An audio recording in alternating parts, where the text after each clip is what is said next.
Ley Federal del Trabajo presentado por Miguel Astorga, Yannick Barajas, Paola Gadea, Diana Mora y Edwin Tejeda.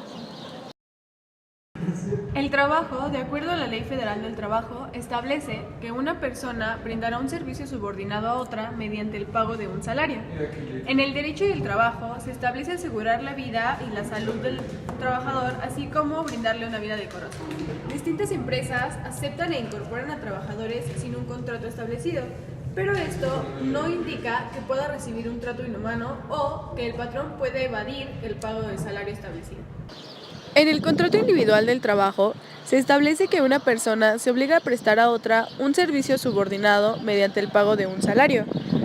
En el artículo 21 de la Ley Federal del Trabajo se establece que debe existir un contrato y por lo tanto una relación de trabajo entre el que presta el servicio y quien lo recibe. En el artículo 24 se indica que las condiciones de trabajo deberán hacerse constar por escrito. Sin embargo, en el artículo 26 se establece que la falta de escrito no priva al trabajador de los beneficios que otorguen las normas laborales ni al patrón del servicio que deba recibir. En un escrito individual del trabajo deben contener nombre, nacionalidad, edad, sexo, estado civil, domicilio, clave única de registro de población y registro federal de contribuyente, así como determinar la relación del trabajo, ya sea obra o tiempo determinada, inicial o por tiempo indeterminado, y si está sujeta a un periodo de prueba. Debe especificarse el servicio o servicios que deban prestarse, lugar o lugares en los que se deberá prestar el servicio, duración de la jornada, forma del monto del salario, día y lugar del pago del salario, cláusulas de capacitación y adiestramiento, esto es decir, que el trabajador debe ser capacitado, entre otras condiciones como días de descanso, vacaciones, etc.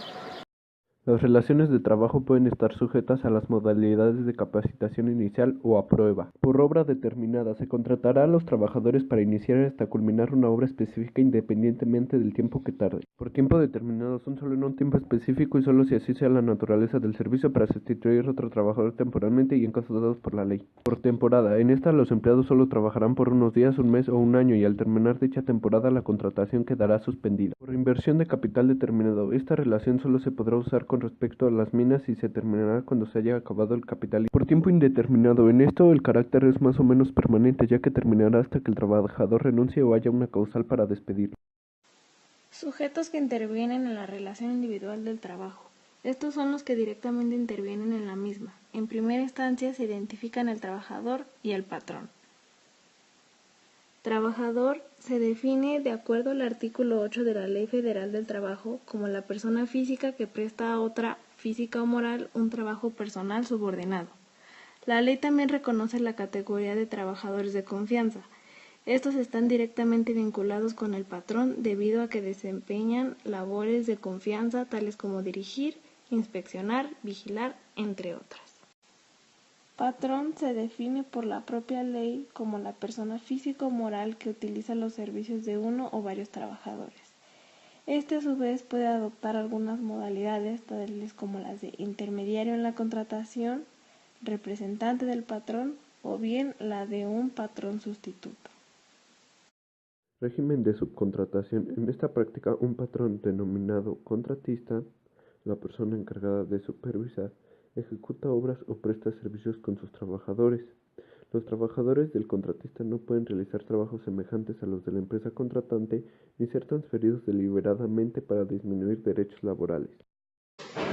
Derechos y obligaciones de los patrones y trabajadores. Derecho es la facultad o beneficio que tiene una persona para exigir a otra una conducta determinada, y obligaciones son el vínculo que sujeta a hacer o no hacer por voluntario otorgamiento o por derivación recta de ciertos actos. En el ámbito del derecho laboral, las obligaciones del patrón se traducen a los derechos del trabajador y viceversa. Estos elementos pueden ser originados por el contrato, pero la falta de este no es condicionante para la no existencia en la relación de trabajo.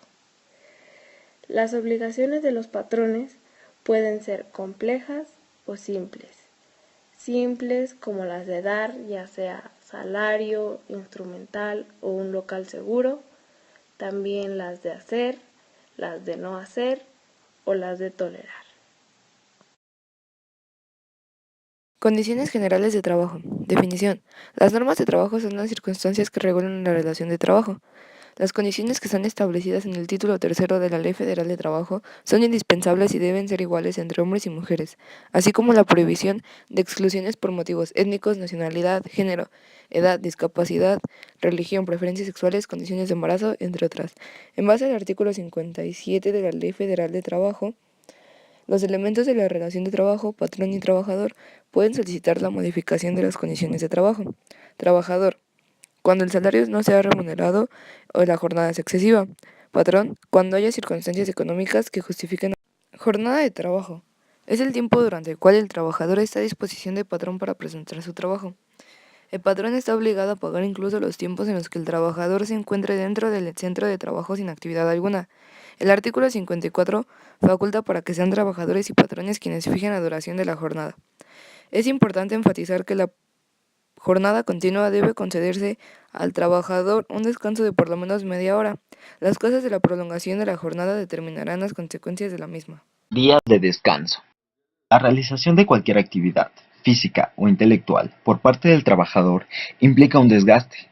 Por ello, se ha considerado que es necesario que disfrute de por lo menos un día de descanso a la semana. Existen dos tipos de descanso. Está el descanso semanal, que el artículo 69 de la Ley Federal de Trabajo dice que por cada 6 días de trabajo disfrutará el trabajador de un día de descanso, por lo menos, con goce de salario íntegro. Se procurará que este día sea el domingo. Mientras tanto, el descanso obligatorio está orientado a que los trabajadores puedan celebrar, conmemorar ciertos sucesos relevantes para el país o para los mismos trabajadores, como por ejemplo el 1 de enero, el primer lunes de febrero en conmemoración del 5 de febrero, el tercer lunes de marzo en conmemoración del 21 de marzo, el 1 de mayo, el 16 de septiembre, etc. Ahora, hablaremos del salario, que es la retribución que se le da al trabajador por el préstamo de su servicio personal y subordinado. Existen dos tipos de salario. Está el salario base o por cuota diaria y el salario integrado. En este tiene gratificaciones, percepción, primas, comisiones, prestaciones en especie, entre otras. El salario puede fijarse por unidad de tiempo, por unidad de obra o a destajo, salario por comisión, salario a precio alzado o de cualquier otra forma.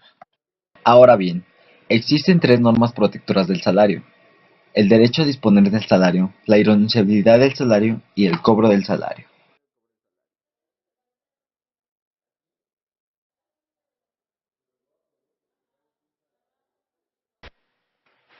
Ahora les hablaremos del salario mínimo, que es la cantidad que debe recibir en efectivo el trabajador por los servicios prestados en una jornada de trabajo. Son revisados y determinados por la Comisión Nacional de Salarios Mínimos. El salario mínimo deberá ser suficiente para satisfacer las necesidades normales de un jefe de familia, en el orden material, social y cultural, y para proveer a la educación obligatoria de los hijos.